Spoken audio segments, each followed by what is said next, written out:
Guys, I'm Chelsea, and I'm going to tell you a bit about my life.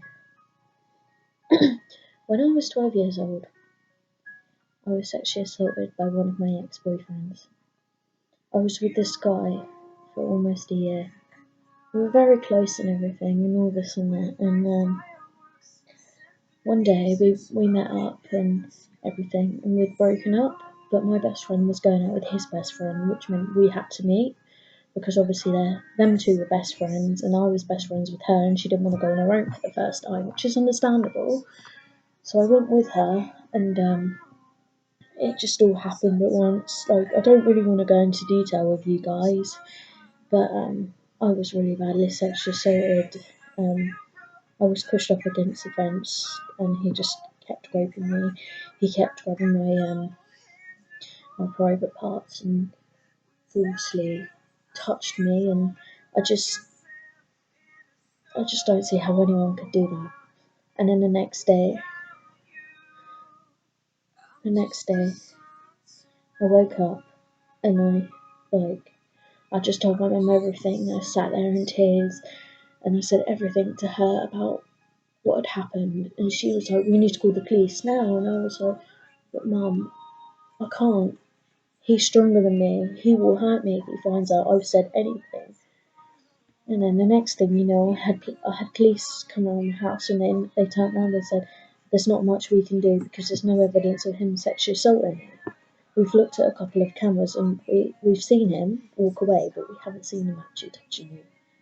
So what we're going to do is we're going to write a report about it, and we're just going to tell him to just leave you alone and stop harassing you." And then from there, he just constantly hounded me and stuff. He said to me if I was ever to ring the police or say anything to anyone, he would kill me. So the next day at school, I was getting called all the names under the sun, and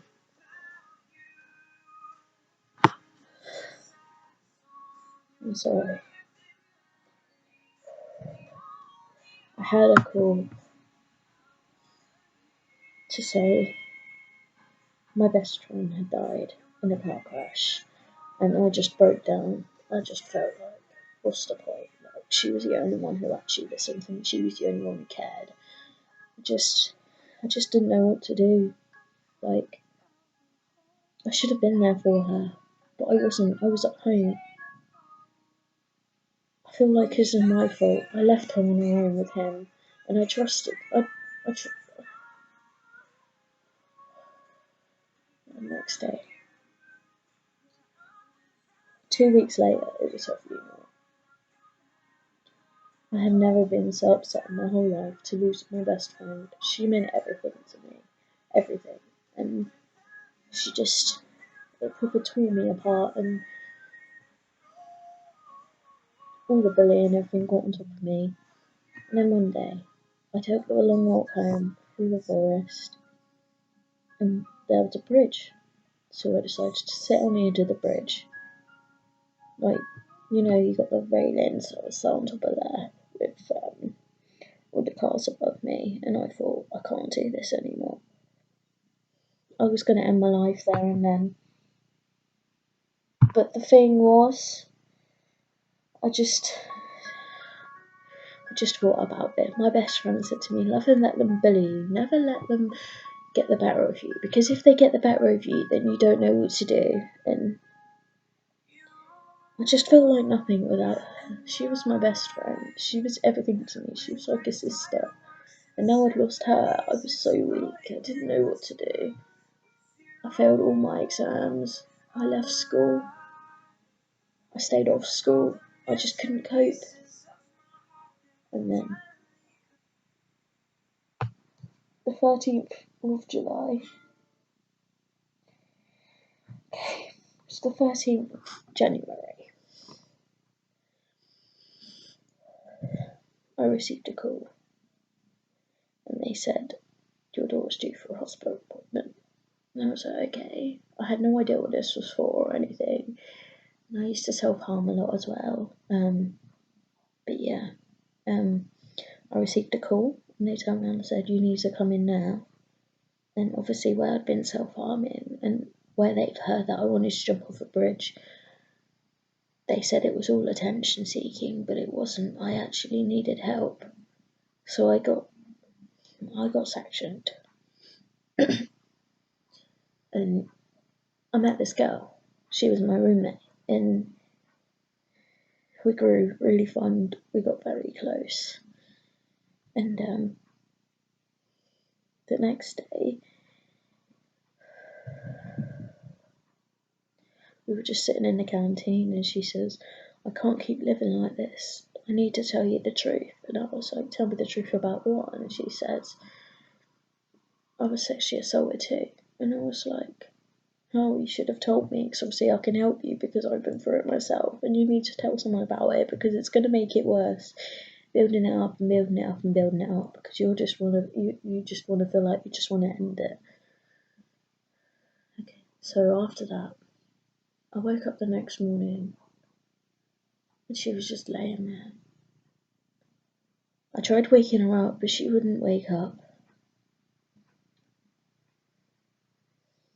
And then that's when I realised she cut her wrist and left herself to bleed. And she left a letter, and it said,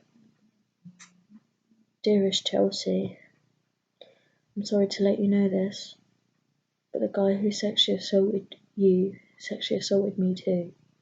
But he raped me, he found me, he raped me and almost killed me. That's why I'm locked away now." And that was it. I was gone. I had to be moved to a different room.